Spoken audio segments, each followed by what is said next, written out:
La Saint-Valentin, cette journée tant attendue par les amoureux, est censée être synonyme de romantisme, de tendresse et de moments inoubliables. Pourtant, derrière les bougies, les fleurs et les dîners aux chandelles, se cachent parfois des histoires qui dérapent, et pas qu'un peu. Des rendez-vous ratés aux cadeaux désastreux, en passant par des malentendus hilarants ou carrément gênants, certaines Saint-Valentin restent gravées dans les mémoires pour toutes les mauvaises raisons.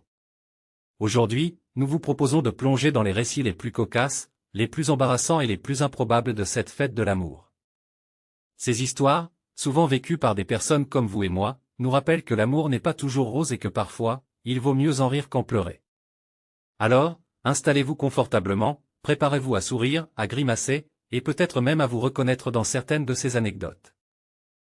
Quand on pense à la Saint-Valentin, on a tendance à penser instinctivement à tout ce qui est beau, l'amour, l'affection, la tendresse, les fleurs, le chocolat, les rendez-vous romantiques.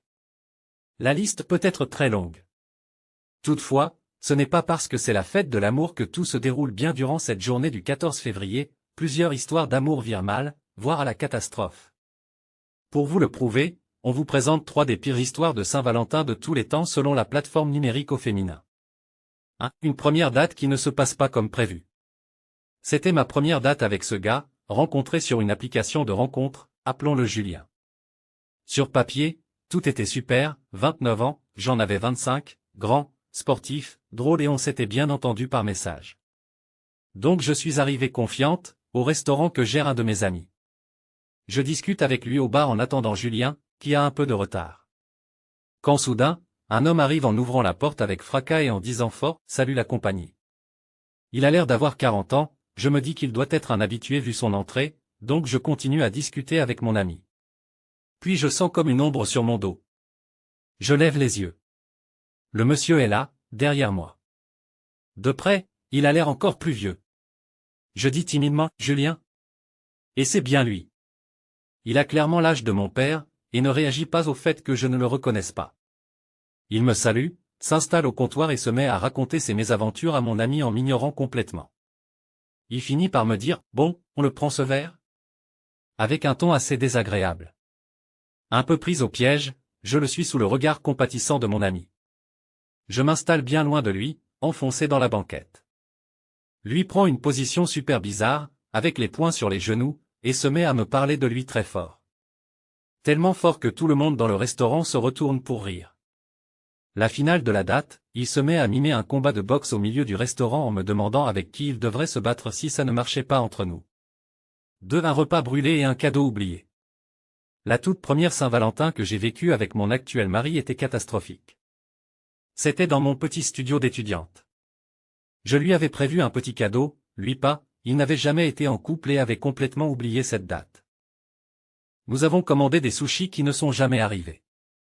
Lorsqu'on a arrêté d'attendre vers 22 heures, on s'est fait des croque-monsieur, qui ont complètement brûlé. Enfin, pas de réconfort non plus sous la couette, le temps que j'enfile mes plus beaux sous-vêtements et le rejoigne dans le lit, il était profondément endormi. Mais ça ne m'a pas empêché de l'épouser 5 ans plus tard. 3. Un rendez-vous comme chez la psy.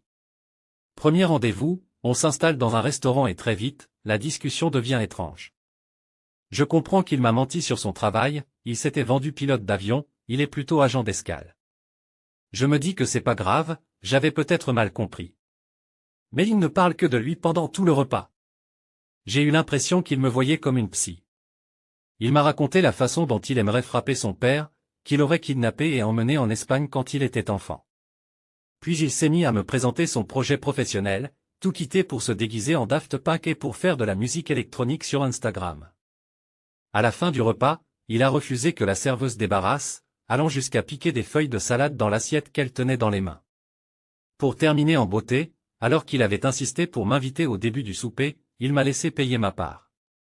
Bref, on espère que vous ne devrez jamais vivre de telles histoires lors de la Saint-Valentin.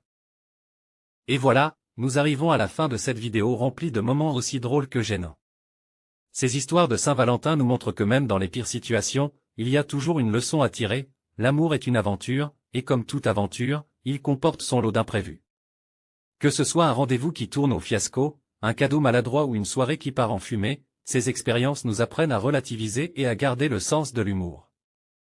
Merci d'avoir suivi cette vidéo sur leçon de vie. Si vous avez vous aussi vécu une Saint-Valentin mémorable, pour le meilleur ou pour le pire, n'hésitez pas à partager votre histoire en commentaire. N'oubliez pas de vous abonner à la chaîne et de cliquer sur la cloche pour ne rien manquer de nos prochaines vidéos. À très bientôt pour de nouvelles leçons de vie, où l'on apprend ensemble à rire de nos petits et grands déboires. Merci à tous et à toutes, et surtout, gardez le sourire, même quand l'amour vous joue des tours.